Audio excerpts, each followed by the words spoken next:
Welcome to Times Lego and Brick Builds.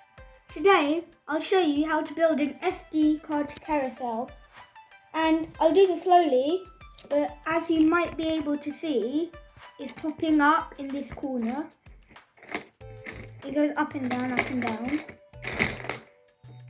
And today I'll be showing you how to build one of them. So first, you want an 8x8 plate as your base. And then you want to start putting some tiles a bit like this.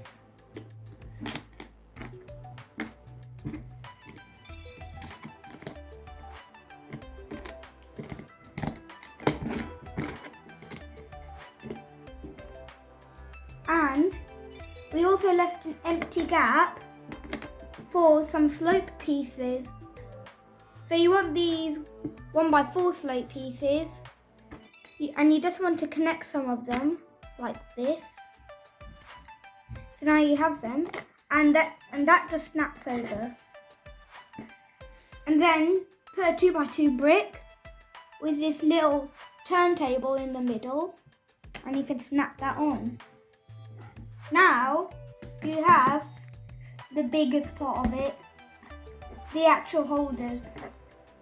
So to start with, you can put a layer of plates marking everything with 1x3 gaps for 4 places in the corners, just here. And then you can put bricks around too, just like this, all around, also inside. Still leaving the gaps, and then 2 more layers of plates here. The second is just for reinforcements.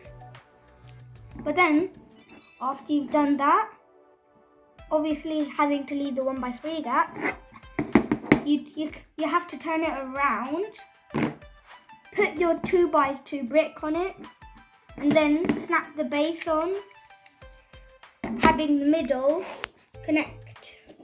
And now you can put your SD cards in